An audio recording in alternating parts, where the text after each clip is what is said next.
আসসালামু আলাইকুম। বিনিয়োগ শিক্ষা চ্যানেলের প্রতিদিনের স্টক ভাবনায় আপনাদের স্বাগতম। আজকে আমরা 7টা সিলেক্টেড স্টক দেখার চেষ্টা করব যেগুলো চোখে পড়েছে। একটা হচ্ছে আমান ফিড, 2 নম্বর হচ্ছে বিকন ফার্মা, 3 নম্বর হচ্ছে ইজেন, 4 নম্বর ইএচএল, 5 নম্বর মেঘনা লাইফ, 6 নম্বর হচ্ছে নাভানা ফার্মা আর 7 নম্বর হচ্ছে সোনালী পেপার। এগুলো কোনোভাবেই বাই সেল পরামর্শ দেওয়া হচ্ছে না, জাস্ট মার্কেট ভাবনা হিসেবে স্টকগুলো দেখার চেষ্টা করি, শেয়ার করার চেষ্টা করি, এতটুকুই। তো যদি আমরা আমান ফিড দিয়ে শুরু করি,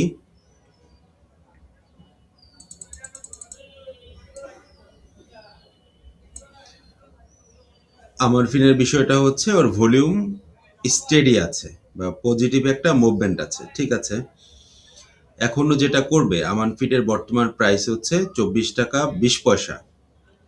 এই স্টকটা আমাদের শর্ট টার্মে আপ ট্রেন্ডে আছে এবং মিড টার্মে আপ ট্রেন্ডে আছে। আরেকটা মজার বিষয় হচ্ছে 89 ইএমএটাও ব্রেক করেছে, কিন্তু লং টার্মের যে আপ ট্রেন্ড 200 দিনের মুভিং অ্যাভারেজ এটা ও ব্রেক করতে পারেনি, রেসিস্ট্যান্স ফেস করেছে। রেসিস্ট্যান্স ফেস করে স্টকটা হয়তো আবার একটু নিচের দিকে আসবে। নিচের দিকে আসবে বলতে এটা 23 টাকা 60 পয়সা পর্যন্ত আসার সম্ভাবনা আছে। এগুলো তো কেবলই ধারণা দেওয়া, ভুলভ্রান্তি হতেই পারে। বর্তমান প্রাইস হচ্ছে 24 টাকা 20 পয়সা। এই স্টকটা সম্ভাবনা আছে 23 টাকা 60 পয়সা পর্যন্ত এসে প্রাইস কারেকশন করে দেন আবার ট্রাই করবে 200 দিনের মুভিং অ্যাভারেজ, যেটা হচ্ছে 24 টাকা 30 পয়সা ব্রেক করার। যদি 24 টাকা 30 পয়সা সাকসেসফুলি ব্রেক করে 200 দিনের মুভিং অ্যাভারেজের উপরে বসতে পারে, সেক্ষেত্রে টার্গেট কত হবে এই স্টকটার ক্ষেত্রে? সেক্ষেত্রে ইনিশিয়াল টার্গেট আমরা সেট করব 26 টাকা 40 পয়সা। ইনিশিয়াল টার্গেট 26 টাকা 40 পয়সা। আমান ফিডের ক্ষেত্রে আমাদের প্রিলিমিনারি এটা টার্গেট হবে 26 টাকা 40 পয়সা। বাট এই লেভেলে ডিরেক্ট এন্ট্রি নেওয়াটা বুদ্ধিমানের কাজ হবে বলে মনে হচ্ছে না, কারণ স্টকটা একটু প্রাইস কারেকশন হবার সম্ভাবনা আছে। 89 ইএমএ থেকে সাপোর্ট নিয়েও আবার উঠবে। তো যেটা তো বললামই, 23 টাকা 60 পয়সা পর্যন্ত আসার সম্ভাবনা আছে। দেন হচ্ছে Beacon pharma, but Aman Feed okay আছে, এতটুকু বলা যায়। দেন হচ্ছে বিকন ফার্মা, ও শর্ট টার্ম মিড টার্মে আপ ট্রেন্ডে আছে। বর্তমান প্রাইস হচ্ছে 105 টাকা 90 পয়সা। ও যেটা করবে, 108 টাকায় যে একটা রেসিস্ট্যান্স ফেস করবে, আর এই স্টকটা ফুললি আপ ট্রেন্ডে যাবে বা বলা যেতে পারে বুলিশ মুভমেন্টে যাবে ও যদি 112 টাকার উপরে ভলিউম নিয়ে বসতে পারে। বাট স্টকটা এখনো পর্যন্ত ওকে আছে।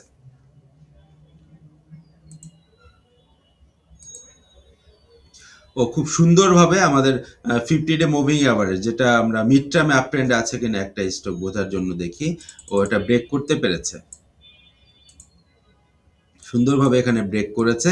এখন যেটা হতে পারে, ও ডিরেক্টলি 89 ইএমএ তে চলে যেতে পারে 108 টাকায়, অথবা রিটেস্ট করার জন্য আবার নিচে আসতে পারে 105 টাকার দিকে, আবার আসতে পারে, এসে আবার আরেকটা ট্রাই করবে। যেহেতু ভলিউম ওকে আছে, এই স্টকটা ধারণা করা হচ্ছে উপরের দিকেই যাবে। আর 112 টাকার উপরে ক্লোজ দিতে পারলে ও মোমেন্টামে চলে যাবে। আরেকটা হচ্ছে ইজেন।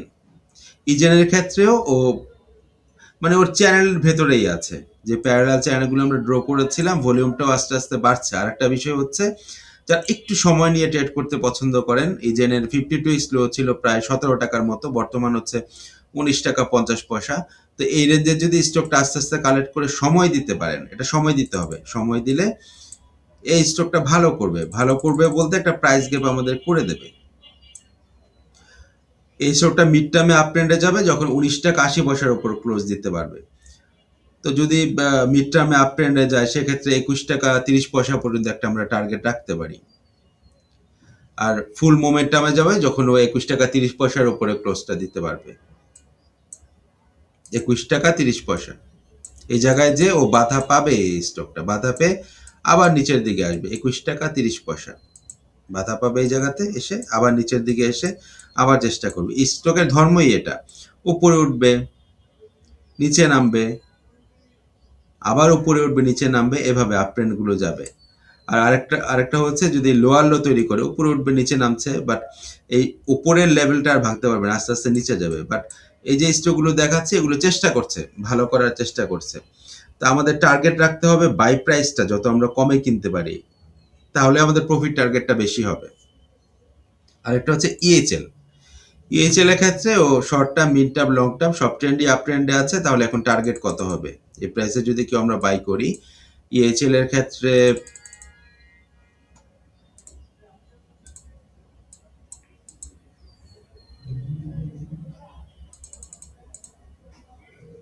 ইএইচএল এর বর্তমান প্রাইস হচ্ছে ৮১ টাকা ১০ পয়সা। ও যেটা করবে ইএইচএলটা, ও একটা ভালো রেসিস্ট্যান্স ফেস করবে যে ৯২ টাকায়। ৯২ টাকায় যে ও একটা রেসিস্ট্যান্স ফেস করবে। Just minute.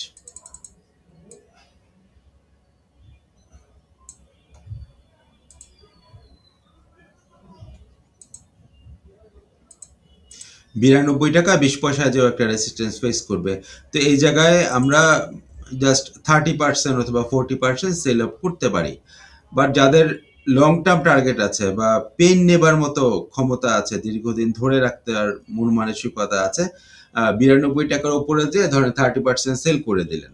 সেল করে দিয়ে দেন বাকিটা আমরা ট্রেলিং স্টপ লস ফলো করব আমাদের আলটিমেট টার্গেটটা রেখে। আমি কিন্তু বলছি না আমরা এই জায়গায় যে অফলোড করবো পুরোটা ১২৩ টাকায়, এটা বলছি না। বলছি ট্রেইলিং স্টপ লস ফলো করে করে আমরা সামনে আগাবো। এই মেথডটা যদি আমরা ফলো না করি সেক্ষেত্রে আমরা প্রফিটটা বড় করতে পারবো না। আমাদের প্রফিটটা তো ম্যাক্সিমাম করতে হবে। তো ইনিশিয়াল টার্গেটটা হবে ৯২ টাকা ২০ পয়সা।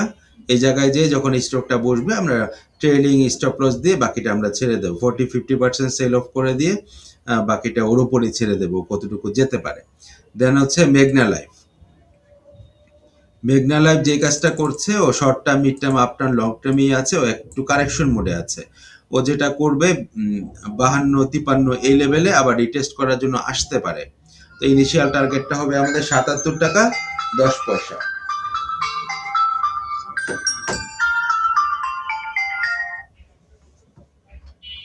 তো মেঘনা লাইফের ক্ষেত্রে আমাদের ইনিশিয়াল টার্গেট হবে ৭৭ টাকা ১০ পয়সা, বাট ও একটু কারেক্টিভ মোডে আছে। দেন হচ্ছে ৬ নম্বরে নাভানা ফার্মা। নাভানা ফার্মার ক্ষেত্রে ও short term, mid term, long টার্মে আপ ট্রেন্ডেই আছে স্টকটা। এখন ও যেটা করবে, বর্তমান প্রাইস হচ্ছে নাভানা ফার্মা ৫৯ টাকা।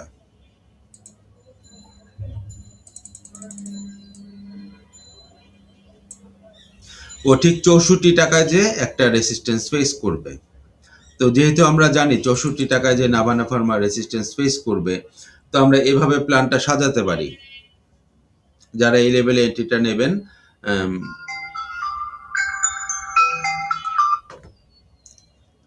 ৬৪ টাকায় যে আমরা 25% সেল অফ করে দিলাম।